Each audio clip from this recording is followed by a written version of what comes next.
तो यदि आप बिहार से हैं और घर बैठे ही जाति या निवास के लिए आवेदन करना चाहते हैं, तो ये वीडियो आपके लिए बहुत ही हेल्पफुल होने वाला है। तो नमस्कार दोस्तों, आप सभी का स्वागत है मेरे यूट्यूब चैनल सरकारी सुविधा में। तो दोस्तों, जैसे कि आपको पता ही होगा, 5 मार्च को बिहार गवर्नमेंट के द्वारा जाति या निवास बनाने के नियमों में कुछ बदलाव किए गए हैं। तो आज की इस वीडियो में हम इसी नए नियम के द्वारा जाति या निवास के लिए आवेदन करेंगे और आसान शब्दों में समझेंगे, ताकि आप भी घर बैठे इसके लिए आसानी से आवेदन कर सकें। तो चलिए आपको सीधे अपने स्क्रीन पे लेके चलते हैं और समझते हैं कि क्या प्रोसेस है। तो दोस्तों, सबसे पहले आप गूगल में आएँगे और वहाँ पे टाइप करेंगे आरटीपीएस। जैसे कि आपको पता है कि आरटीपीएस के द्वारा ही जाति निवास बनाया जाता है। तो इससे आप आरटीपीएस टाइप कर लेंगे। देन उसके बाद आरटीपीएस का फर्स्ट वेबसाइट खुलते ही इस पे क्लिक करेंगे। क्लिक करने के बाद कुछ इस प्रकार का इंटरफेस खुलेगा। तो इसमें आपको लैंग्वेज इंग्लिश है, तो इंग्लिश चाहिए तो इंग्लिश सेलेक्ट कर लीजिएगा, हिंदी चाहिए तो हिंदी में ही रहने दीजिएगा। देन उसके बाद ये जो सामान्य प्रशासन विभाग है, इस पे आपको क्लिक करना है। यहाँ यहीं से जाति, आय और निवास तीनों आवेदन होता है। तो चलिए फर्स्ट एक-एक करके देख लेते हैं। पहले आवासीय के लिए हम यहाँ पे क्लिक करेंगे। ये जाति, आय, निवास तीनों 3 स्तर पे अप्लाई होता है। पहला रहता है अंचल स्तर, दूसरा रहता है अनुमंडल स्तर, तीसरा जिला स्तर। तो सबसे पहले अगर आपको अनुमंडल और जिला स्तर चाहिए, तो उसके लिए आपको पहले अंचल स्तर का बनवाना ज़रूरी है। मतलब फर्स्ट फर्स्ट में यही अप्लाई करना ज़रूरी है। पहले आपको अंचल स्तर पे ही बनवाना पड़ेगा। चलिए मैं इस पे क्लिक कर लेता हूँ। इस पे क्लिक करते ही आपका फॉर्म खुल जाएगा। यहाँ पे आपको अपना जेंडर सेलेक्ट कर लेना है। यहाँ पे नाम टाइप कर देंगे अपना, फिर मैं टाइप कर लेता हूँ। यहाँ पे स्पेस दबाने के बाद ये ऑटोमेटिक हिंदी में कन्वर्ट होता है। वैसे ही आप अपना फादर नेम सेलेक्ट कर लेंगे। यहाँ पे फादर नेम डाल लेंगे, फिर मदर नेम। अगर आप किसी लेडीज़ का अप्लाई कर रहे हैं, तो यहाँ पे हस्बैंड नेम डालना बहुत ज़रूरी है। देन अगर आप हाँ, लेडीज़ के लिए अप्लाई नहीं कर रहे हैं, जेंट्स के लिए कर रहे हैं, तो यहाँ पे हस्बैंड नेम छोड़ देंगे वैसे ही। तो उसके बाद फिर आपका मोबाइल नंबर डाल के मोबाइल नंबर डालने के बाद अगर आप स्पेस दबाएँगे या फिर कुछ और दबाएँगे, तो ये ओटीपी माँगेगा। ओटीपी आपको यहाँ पे डाल लेना है। ओटीपी डालने के बाद इसको वैलिडेट पे क्लिक कर लेंगे। ये आपका ओटीपी वेरीफाई हो चुका है। आपको अगर मेल आईडी डालना है तो डाल दीजिएगा। मेल आईडी डालना ज़रूरी रहता है, इसलिए कि आपका जो भी सर्टिफ़िकेट इश्यू होगा वो मेल आईडी पे चला जाता है।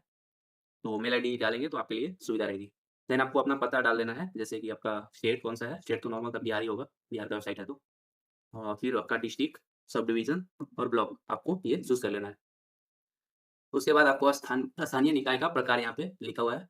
अगर आप विलेज पंचायत से आते हैं तो ये सेलेक्ट कर लीजिएगा। देन अगर आप सिटी से आते हैं, तो अगर नगर निगम है तो नगर निगम सेलेक्ट करिएगा, नहीं तो इसमें से जो भी आपका नगर परिषद है तो नगर परिषद सेलेक्ट कर सकते हैं। उसके बाद अपना वार्ड नंबर है तो वार्ड नंबर डाल दीजिए।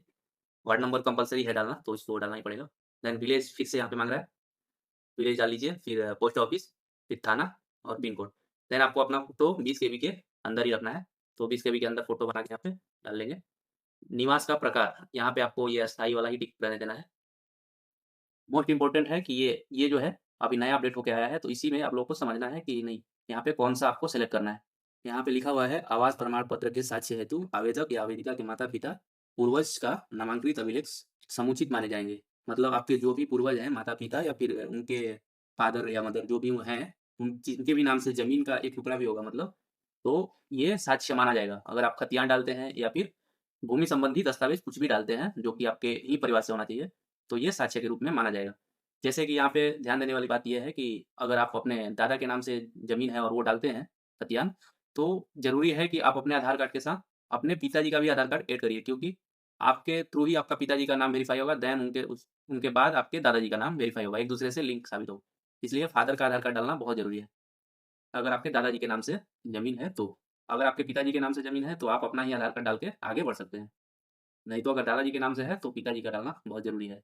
उसके बाद खतियान या फिर भूमि संबंधी कोई भी दस्तावेज़ है, जैसे कि राशन कार्ड भी है, तो वो भी एक साक्ष्य माना जाएगा। अगर आपके पिताजी का पहचान पत्र या फिर पहचान पत्र है, तो उसको भी आप टिक कर सकते हैं। ये भी एक साक्ष्य के रूप में माना जाएगा। पहचान पत्र मतलब कि आपका वोटर आईडी।